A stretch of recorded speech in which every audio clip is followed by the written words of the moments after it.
wrist extensions are used in a lot of choreography. And we're going to start from right shoulder arms here to demonstrate what a wrist extension looks like. Let's do the demonstration and then we'll explain what it will be. So Michelle, go ahead. As you can see, she just pulls the flag down in front of her body, off of her right shoulder, and into this flat position.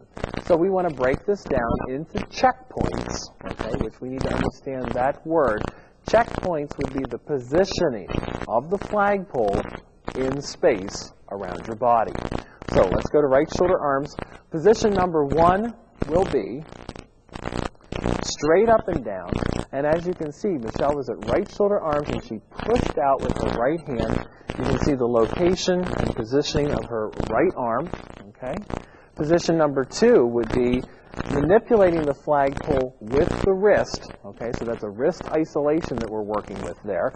Pulling the flagpole up and around. Position number 3 now would go behind the shoulder.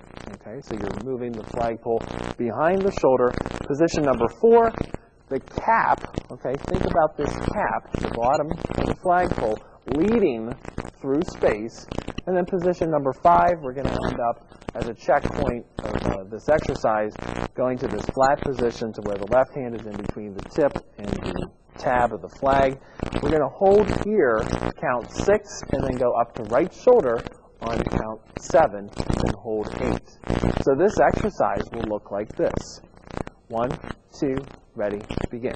1, 2, 3, 4, 5, 6, and 7 again. And 1, 2, 3, 4, 5, 6, and 7 again. And as you can see, this exercise can be repeated throughout the entire technique process.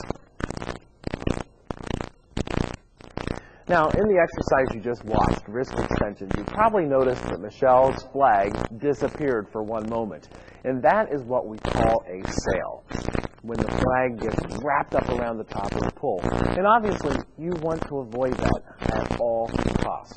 Because why spend a lot of money on a piece of fabric and put on a flagpole if it's just going to be wadded up around the flag?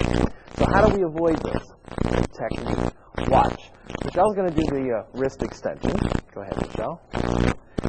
And what she's doing, notice that the fabric is over top of the pole. Now, as she would go up to her right shoulder arm, then you would have a sail. And your flag would probably be disappearing through most of your performance. So watch again, and we're going to slow down about count 3 and 4 so I can show you how to avoid the problem. So we have 1, 2, 3. Now watch. As we come straight down into the flat position, we need to almost cut around. So rather than coming down in a straight line, we want to come down with a little bit of a hook, because by doing that, then the fabric is going to go on the outside of the pole. If you came down in a straight line, then that's when the fabric will fall directly down on top of the pole. So if Michelle can just face me, so we can get a side shot of this. So now watch her flag. She's going to avoid the sail, cut around it, and notice that the fabric is free.